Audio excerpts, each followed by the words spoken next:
Well, folks, this week it's the World of Warcraft community that's in the news, with a vote to choose some of the dungeon pool for the War Within Season 3, making some very interesting choices that I don't agree with, and therefore is obviously wrong, and a brand new add-on that's caused a major split in opinion for players. So let's dive in. At the end of last week, Blizzard announced a poll of the player base to pick their favourite War Within dungeon. By the time this video goes live, the poll will probably be over, but I will link down below to both the US and the EU versions so that you can take a look. The results of the poll are a little bit surprising to me. Either I have very different preferences in dungeons, which is certainly possible, or the vote result is a mixture of people preferring the best gear over their player experience, along with perhaps a little bit of trolling by people who don't do very much Mythic Plus. These polls are pretty much open to anyone who has active game time and who visits the forums, but I cannot help but think that allowing people who don't enjoy Mythic Plus a say in what Mythic Plus players will have to do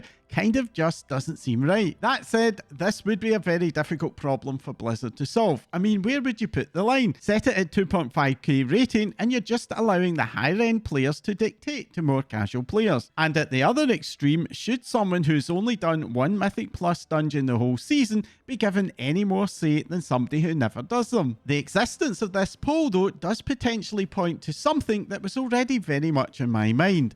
Back in BlizzCon 2023, Chris Metzen, when announcing the World Souls Saga, also announced that Blizzard was planning to speed up the release cadence of their expansions to, in his words, not make us wait until 2030 in order to see the end of the saga. That comment at the time led to a lot of speculation that Blizzard would most likely move to an 18-month release schedule, which would mean that we can expect Midnight around mid-February to mid-March next year. Now, if you try to fit 5 to 6 month seasons into 18 months, you'll very quickly realise that something is going to have to give.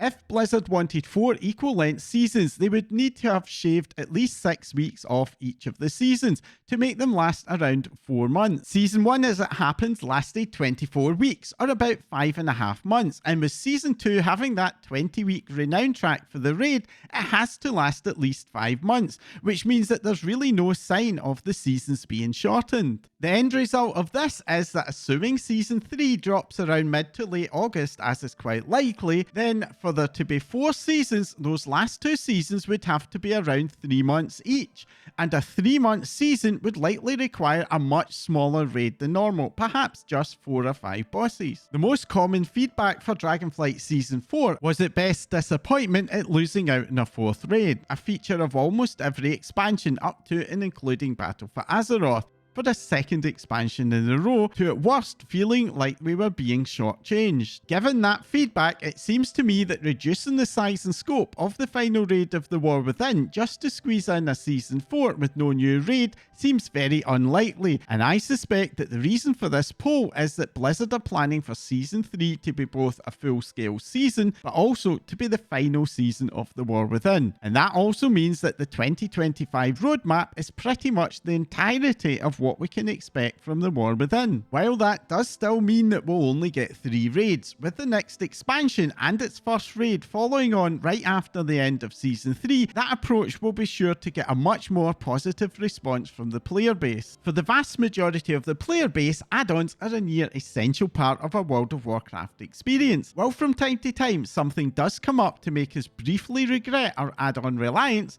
most notably those raid mechanics that are near enough impossible to do without complex computational weak orders and macros, for the most part outside of the more extreme ban all add-ons fans, most of us are pretty happy with things as they are. Very occasionally though, a new add-on will appear that leads to a bit of drama and discussion in the community. And this week has turned into one of those occasions with the announcement of a new Warcraft Logs add-on. This add-on allows you to view any character's raid progress along with the top Warcraft log parses and rankings. Add-ons which offer some way of ranking players' progress or skill are always controversial, and this was no different, with supporters welcoming it as a new way to spot people whose raid progress had come from paid carries, but with many other players seeing it as yet another tool to gatekeep access to groups. This is nothing new, of course. This discussion is one that comes up anytime a new add-on or tool emerges, and the arguments are much the same as for the old Gear Score add-on or the Raider.io add-on and website that is still in widespread use. Some of the more performance-oriented raid leaders have been using Warcraft Logs to check players out before inviting them for many years by this time.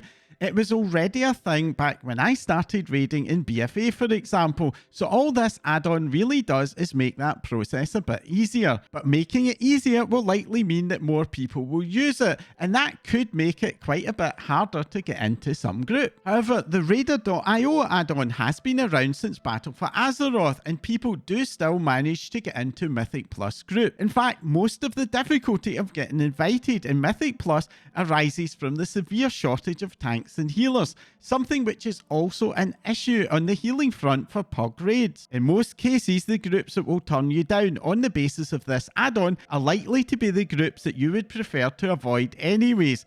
That is the type of group that would end up removing you just as soon as they reach a boss that turns into a wall, completely ignoring your contribution in getting them to that point in the first place. That all said, I personally do think that this add-on probably isn't good for the game.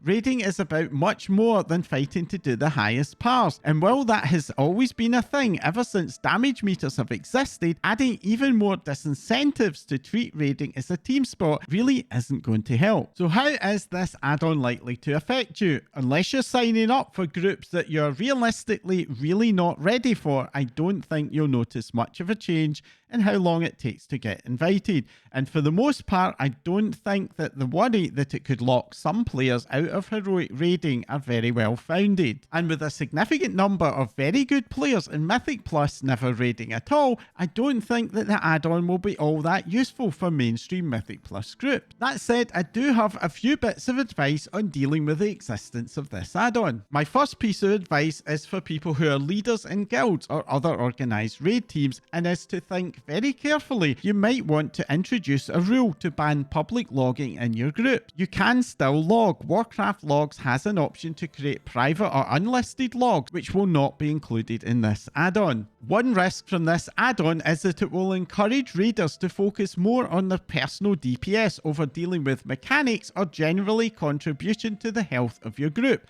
and hiding logs may be one way to help avoid such issues arising. The second piece of advice is that the best way to make this add-on a non-issue is to find a stable raid team who are happy to bring you just for being you. Raiding with people that you know offers a far better experience than raiding with strangers that you will never see again. Even as somebody who pugs Mythic Plus quite a bit, I have never been a fan of pugging in raid. The most common advice that you will hear is to just join a guild, but that advice often comes from players who are in guilds who are not open to new members, and it's a very easy thing to say when you have no intention to actually offer a home to people who are struggling to find a group. That said, if you do have a friend or two in a guild who plays at a similar level to you and who has a compatible raid schedule, this is a good time to ask those friends if they could put in a word for you. And if you're not able to commit to a fixed raid schedule or just don't want the commitment of 2 nights a week, there are quite a few raiding communities and Discord groups out there which do offer a much more flexible environment, but who have still some fairly strict rules about group conduct. Many of these have explicit bans on the use of Mythic Plus score as a gate, and these type of groups are very likely to also ban the use of this add-on as a way of making decisions about who to bring. One example of this in the EU is the No Pressure EU Discord, and I'm going to put a link to their website down below. While this was formed to enable Mythic Plus group formation, it now runs over 20 raids a week with a variety of schedules and goals to suit everyone. And that's just one example from many other groups out there, including the Dungeon Dojo in the EU and Perky Pugs in North America. And finally, if you do feel really strongly about this add-on, Warcraft Logs does offer an option to opt out, although this sadly requires you to create an account to do so, something that could have been avoided if this was opt-in instead. But before you do go ahead and opt out, one thing to be aware of is that group leads who care enough to use an add-on like this to make decisions about who to bring are probably not going to bring people who do not have any visible log. Now, I'd be super interested to hear all of your thoughts on this add-on. Is it something that you will use? Will you be opting out? Or is this the final straw to get you to turn your back on the pug world? Let me know in the comments down below. Moving over now to the patch 11.15 PTR, and there hasn't been a fresh build this week, which isn't super surprising as the PTR has certainly felt very finished overall.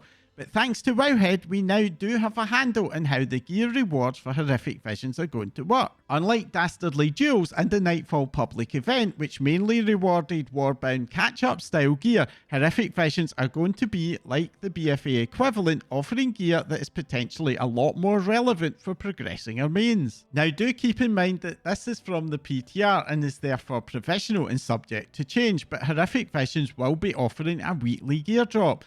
The drops will depend on your use of horrific masks, a mechanic that makes the visions more difficult, with 0 to 3 mask full clears offering champion gear and 4 to 5 masks runs hero track gear. Each of these tiers gear drop is independent, meaning that if you do all 5 difficulties, you can get 5 items. The 6 to 8 mask runs do not currently drop any gear. While this gear is initially soulbound, completing a vision with any mask active will unlock an item that you can buy, which will permanently change veteran drops to warbound, and completing a 5 mask run will also allow you to do the same for champion gear. Now, gear these days is not much use unless you can upgrade it, and that's going to require crests.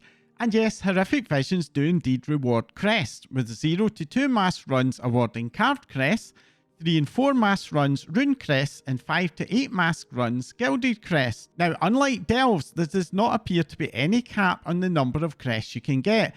However, after your first run every week, the crest drops do seem to be subject to very severe diminishing returns. It's quite hard to say how hard those 5 to 8 mass runs are going to be in live. Back in BFA, 5 mass runs were pretty challenging, so much so that Blizzard was happy to award Mythic Raid level gear from doing them. But one thing I am fairly confident on is that it will probably take you a week or two of progression the Viz and Tech upgrade tree to reach the point where doing those high mass runs will be possible. Currently on the PTR's in-game calendar, horrific visions are listed for a May 20th launch, although that does seem oddly late to me, so it may just be a bug or a placeholder. But if that date is correct, then there is a good chance that by the time the visions launch, the weekly crest cap will have been removed, allowing us to freely trade up a lower crest to gilded crest. Trading up crests freely will, I think, make the 31 crest cap for delvers a bit of a non-issue, and I have some doubts that farming high mass visions for crests will be worth the level of difficulty. Back in Battle for Azeroth, I personally never bothered with 5 mass runs after my first clear. Even getting a second Mythic gear piece a week, along with the one from the Mythic Plus chest, as was the case at the time, just did not feel worth the effort. This is potentially good news, as if I am correct, it will avoid making the visions feel mandatory, at least after you farm out the head enchant early on. Something that I think those of us who were not fans of visions first time around will be very glad to hear. And that's all for this week. If you found this update useful, interesting, or just plain annoying, then do hit that like icon down below to let me know. All of your likes, comments, and even just watching the video right through to the end all help to support my channel's growth. And that enables me to continue to make my videos. I have a bunch of cool guides, news, reviews, and opinions to come in the near future, and you can make sure that you don't miss out on those, along with ramping your support of my channel up to the max by hitting that subscribe button right now before you forget. That's all for now. Thanks for watching.